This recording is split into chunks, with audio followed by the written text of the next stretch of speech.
C'était déjà arrivé toi coach ou pas d'être charmé par un joueur uniquement sur vidéo, de là à le Oui, recruter? oui, mais ça m'est arrivé aussi de me planter Ouais. et donc je m'en rappelle, on n'avait pas eu, la possibilité de le voir. C'était un arrière, central, arrière latéral de Montpellier, JC. Ben, on s'est planté, moi le premier.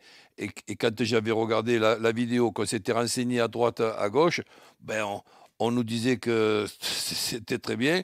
En plus de ça, il parlait le français. Il avait été très tôt en Suisse.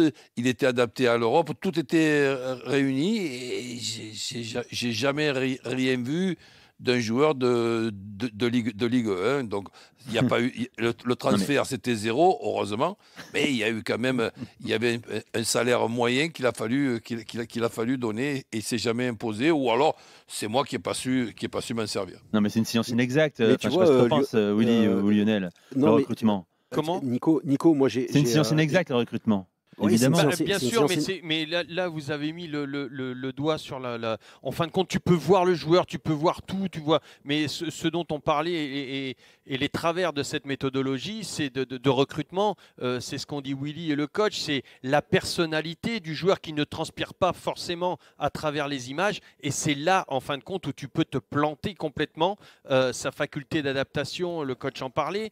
L'aura qu'il va avoir ce joueur-là à l'intérieur du groupe. Est-ce que c'est un meneur? Est-ce que c'est pas un meneur? Donc tu peux pas te fier qu'à ça. Et donc en cette période de confinement, c'est très compliqué pour recruter ces joueurs-là parce qu'en plus tu peux même pas les rencontrer. Tu disais à l'instant, Lionel, ce qui est intéressant aussi, même si les recruteurs ne peuvent pas assister au match en vrai, Mmh. physiquement, ils peuvent quand même contacter les joueurs et leur Oui. parler. Parce que ce qui compte également, avant de savoir s'il va s'acclimater au club, à l'environnement du club, que ce soit à Bordeaux, à Marseille, Lille ou Lyon, c'est de connaître la personnalité du gars. Alors il y a pas de bonne période pour une crise, mais il valait mieux que pour le recrutement que la crise arrive maintenant qu'en début de saison, puisqu'une cellule de recrutement qui travaille bien et qui anticipe, regarde les joueurs de septembre, donc dès la fin du mercato, de septembre à février. À partir de février, on fait un écrémage d'une première liste et on garde par poste 3 ou 4 noms. Et c'est là, à partir de février, mars et maintenant en avril, qu'on commence à contacter les agents, Il y a les aussi. joueurs, et pour essayer. Je finis, Roland, je te donne la Oui, parole. je t'en prie. Qu'on contacte les joueurs et qu'on essaie de rencontrer les joueurs pour connaître un petit peu leur personnalité, justement, les connaître, savoir comment ils sont, comment le caractère des joueurs. Ils peuvent pas le faire, mais par exemple, Reims a rendez-vous la semaine prochaine avec un joueur en FaceTime parce qu'ils Ah, peuvent pas le faire en vidéo, ils peuvent pas aller manger au restaurant avec le joueur.